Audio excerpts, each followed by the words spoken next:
Eu vejo que quando um aluno consegue saltar, por exemplo, uma barreira... É metafórico. É metafórico, mas funciona na vida prática. Porque uma vez uma aluna queria saltar uma barreira e começou a chorar que não conseguia. Quando ela saltou essa barreira, ela lembrou que ela estava num sítio com os primos, todo mundo pulou a janela porque apareceu um rato. Ela não conseguiu pular a barreira, ela não conseguiu pular a janela. Nossa, fica até arrepiada. Então para ela era muito difícil pular uma barreirinha tão simples aqui, sabe? Um exercício fitness, pular uma barreirinha. Mas quando ela pulou, desencadeou todo um sistema emocional. Então talvez a área, dentro do princípio psicofísico, a área do cérebro dela, onde gravou esse trauma da janela, ele foi acionado ao ela tentar gerar aquele gesto motor.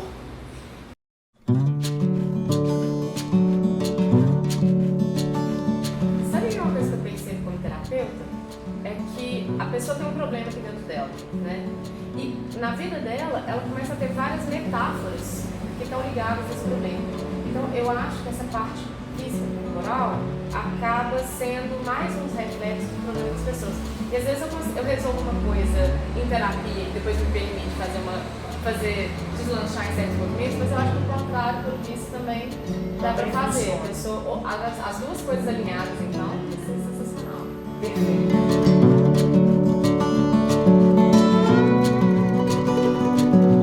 Por exemplo, uma criança tímida que protrude um ombro por timidez, tá? Quando a gente vai trabalhar essa musculatura e tentar encaixar essa postura no lugar novamente, uma postura musculoesqueleticamente correta, tá? Não porque deveria ser assim. Tem que mudar um monte de coisa aqui dentro para eu conseguir fazer isso. Isso funciona, porque tem pessoas que realmente ficam emocionadas, choram.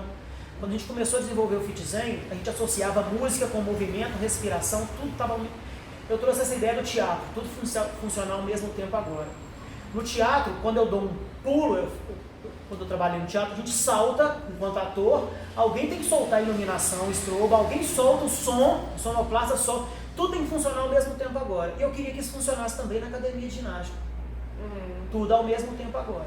Então, tem muitos alunos, no passado, muitos alunos com o ombro protundido, por exemplo, talvez por timidez, quando você trabalha essa musculatura, gera uma certa emoção na pessoa e ela não sabe explicar. Eu também não entendia isso até que eu conheci o princípio psicofísico. Entendi. A área do cérebro é a mesma. Você pode ir pelos dois caminhos, ou pela terapia tradicional, ou pelo movimento terapêutico. O Fit Zen, ele nasce da ideia de tentar sanar alguns problemas que as pessoas tinham nas academias tradicionais de ginástica. Então eu era personal trainer na época e os alunos que eu atendia reclamavam de algumas coisas de academia. Por exemplo, a altura do som, excesso de pessoas numa sala para um profissional atender. Então eu sempre quis tentar melhorar isso, só que num ambiente que eu estava não conseguia, que era estar na academia de ginástica. Para o empresário da academia isso não fazia diferença, mas para a gente que estava atendendo isso dava muito problema. Então eu sempre pensei num ambiente que eu pudesse modificar esses irritadores, as coisas que incomodavam as pessoas nas academias. Então foi isso que a gente fez, tentar pesquisar o máximo que pudesse, né, do que te incomoda. Por exemplo, as pessoas abandonavam o treinamento de ginástica, por que você parou de fazer academia? Sempre tinha um motivo, sempre. E eu queria saber que motivo que era esse e tentar melhorar ou resolver esse problema. A gente criou um ambiente baseado nisso, solução de problemas para esse modelo antigo de academia. E é muito engraçado, né, porque todo mundo reclama das mesmas coisas de academia. Parece que tem umas regras culturais que a academia tem que ser de um jeito, né? E você chega aqui e vê que não precisa não, e dá muito certo. É um paradigma. O professor tem que ter um certo estereótipo, o professor de atividade física tem que estar bem, tem que ser sarado, abdômen trincado. E a gente quebrou todo esse paradigma. A gente, por exemplo, a gente não dá aula com roupa de ginástica tradicional, a gente dá aula de calça e sapato. Por que isso? Porque a gente não mostra exercício por meio de comunicação visual. A gente não encosta a mão em aluno, não tem comunicação sinestésica. Então a gente só usa comunicação verbal. Isso ajuda a pessoa a receber a frase, a processar e a representar dentro do padrão do modelo de mundo dela. Nossa, caiu uma ficha danada para mim agora, que esse processo pelo qual você tem que explicar para a pessoa acaba fazendo com que ela tenha que ter mais consciência corporal, né? Por isso que a gente não tem espelho, por exemplo. O espelho também atrapalharia isso. Porque eu acho que eu estou fazendo movimento, mas na verdade eu tenho que sentir o movimento. Você tem que sentir o movimento, você não tem que ver, você tem que sentir, é isso. O espelho atrapalha um pouco. Legal, eu vou dar um 360 depois da academia para vocês verem que não tem nenhum espelho, é impressionante. E a programação neurolinguística entrou exatamente como? Assim? Olha, o primeiro foi o recurso. Eu aprendi na neurolinguística que eu precisava utilizar o recurso que eu já tinha. É lógico que você vai sempre estar buscando aprimorar os seus recursos, buscar mais recursos, mas você sempre já tem recurso pronto na manga, sempre. É muito difícil não ter. O outro foi confiança na competência. A gente, como profissional de educação física, a gente chama a mim de mostrar. Eu preciso fazer um exercício, você vai me copiar. Qual que é o problema disso? Eu estou te sugestionando a fazer dentro do meu modelo de mundo e não dentro do seu. Então, se eu sou um professor de alongamento e fui bailarino, vou fazer aquilo perfeito. Só que o seu modelo de mundo e suas habilidades não estão ancoradas no que eu fazia no passado. Você não vai representar do jeito que eu estou fazendo. Então, isso gera uma certa interrogação. Não consigo fazer igual esse cara, mas você vai tentar. A vantagem da gente não demonstrar através do movimento, eu não te mostro só, Kátia, eu preciso que você levante os dois braços. Vamos fazer um teste agora. Palma das mãos unidas com os braços lá no teto. Vira sua cabeça para o lado direito. Vira a cabeça para o lado esquerdo. É muito simples, está dentro do seu modelo de mundo. Eu não preciso te mostrar como é que tem que fazer. Eu só preciso te falar. É lógico que tem coisas mais complexas, mas o aluno ele não entra no nível 10, ele entra no nível 1. Entendi. Também tem coisas mais complexas, mas se a pessoa não conseguir te acompanhar com você falando, o que você está fazendo não quer dizer que ela vai te acompanhar melhor, né? É isso. Acho que eu estou entendendo. Isso daí acaba fazendo com que eu aprenda muito mais sobre mim e sobre o movimento. E melhor ainda, você me traz informações que eu não teria se eu tivesse te mostrado o movimento. Entendi. Eu consigo entender seus vícios posturais, síndrome de dominância, problemas de força, desequilíbrio de força em relação a um lado do corpo e outro. Como que você representa o movimento? Como é que é seu comportamento motor? A gente chama de consciência corporal, tá? Mas isso me traz essa informação que se eu te mostrasse eu não teria. Entendi. E eu respeito a sua condição física de agora. Nossa, que bacana. Então, assim, qualquer pessoa poderia fazer, porque você vai de acordo com o que a pessoa dá conta. A vantagem disso é que um atleta, um obeso, um idoso conseguem fazer o mesmo treinamento na mesma aula. A diferença vai ser a mesma entre o veneno e o remédio, é a dose. Por exemplo, eu vou servir arroz para todo mundo hoje, tá? Um hipertenso, ele vai comer arroz, tá? Mas o arroz dele é sem sal. Já um triatleta, o arroz dele é integral e são 3 colheres. Já uma criança, não precisa ser integral, né? Eu estou dando exemplo, tá? A criança não precisava comer 3 colheres, pode ser 2. Quem está com dieta, teria que ser 1 colher do integral. Então, é arroz que eu vou servir, mas eu vou individualizar dentro das necessidades de cada um.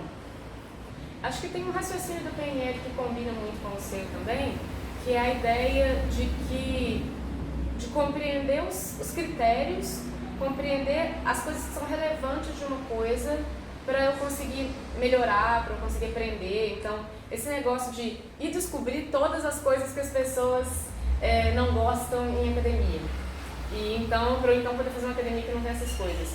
É uma coisa que agora que você fez, parece óbvio, né? Mas essa lógica combina muito com a lógica do PNL também. Modelar as pessoas, né? Qual que é a vantagem de modelar? Eu estou conhecendo as pessoas, lembra? A minha preocupação toda hoje é conhecer a pessoa. Eu já me conheço, tá? Entre aspas, né? Mas eu tenho que colocar dentro de mim que Marcelo, autoconhecimento, já tenho. Eu preciso de autotransformação agora. Como? Eu relaciono com as pessoas. A inteligência interpessoal, para mim, a inteligência intrapessoal com a interpessoal, quando encontra, aí que vira inteligência emocional. Isso é para mim. Gostei. Quando encontra as duas inteligências, ótimo, eu estou preparado para te atender. E eu estou preparado para te conhecer e para sanar seus problemas. Então eu chamo isso de inteligência emocional. Eu preciso investir nessa relação. O tempo todo, primeiro sou eu, lembra? Primeiro, isso sou egoísta, gente, mas não é, vocês vão aprender isso na PNL. Primeiro, eu tenho que estar bem. Eu aprendi isso também fazendo um curso de primeiros socorros. A pessoa está acidentada, primeiro é você, não é a pessoa que está acidentada. Então o que você vai fazer primeiro? Sinalizar o local. Segundo, vai na pessoa? Não, você não vai na pessoa, você vai chamar o socorro. Terceiro, você vai na pessoa? Não, você vai só protegê-la. E quarto, eu ponho a mão nela? Você não pode pôr a mão nela, isso não te compete. O bombeiro fala isso para todo mundo, as pessoas só não fazem. A maioria. Mas você não pode pôr a mão num acidentado, você pode agravar o problema.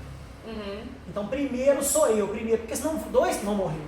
O primeiro é você, sinaliza, porque senão vem uma carreta e te pega, no caso de uma rodovia.